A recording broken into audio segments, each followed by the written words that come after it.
Hi, good morning po. Ang topic na pag-aaralan natin ngayong umaga ay yung tungkol po sa herd immunity. Dok, ano naman yung herd immunity? Tunog ano yan animals? Hindi. Yung herd immunity po kasi na-coin yan noong mga 19 first years ng mga 19th century kasi sa mga baka, kalabaw yan. Nagbabakuna din kasi sila nun sa mga animals, ano. Kasi yung mga animals nagkakasakit din kaya nagbabakuna din sila. Tapos, yung herd immunity, yung babakunahan yung maraming tao para wala nang magkakasakit.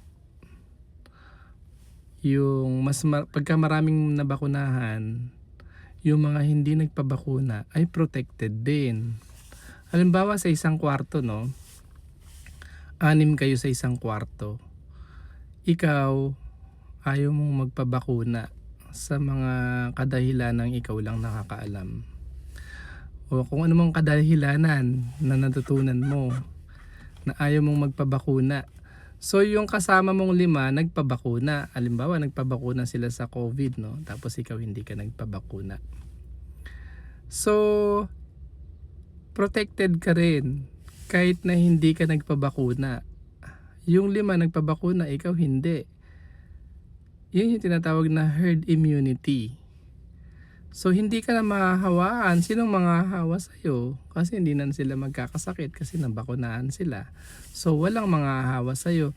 Kaya yun po yung principle ng herd immunity. Kaya binabakunahan ang lahat para yung iba, kasama na yung mga ayaw magpabakuna, yung mga taong matatanda na maraming sakit na hindi na pwedeng bakunahan, protected din sila dun sa tinatawag na herd immunity.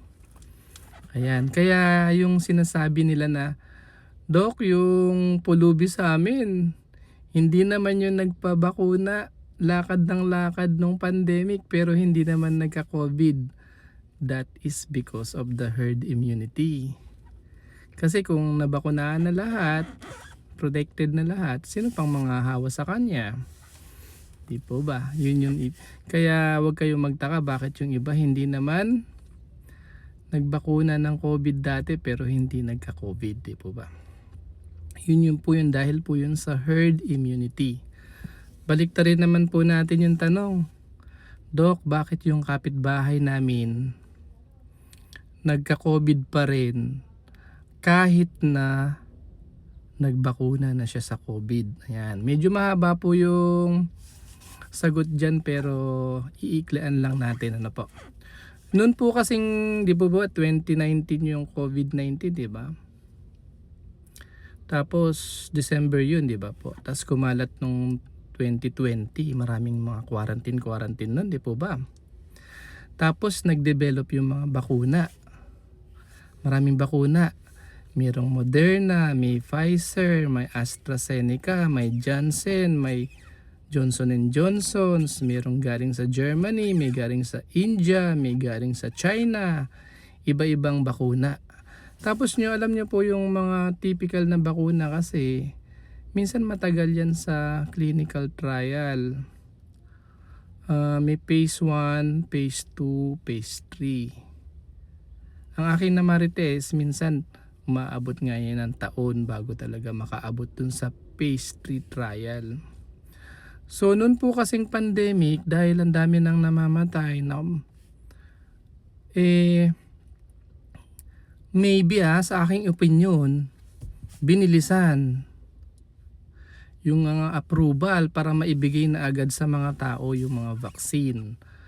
Maaari kasing yung nakuha mo, hindi pa dumabot sa phase 3 clinical trial, ganyan. Baka nasa phase 1 pa lang o phase 2, ni-release na. Yun ay sa aking opinion lang po ha. Kaya maaaring nagka-COVID pa rin.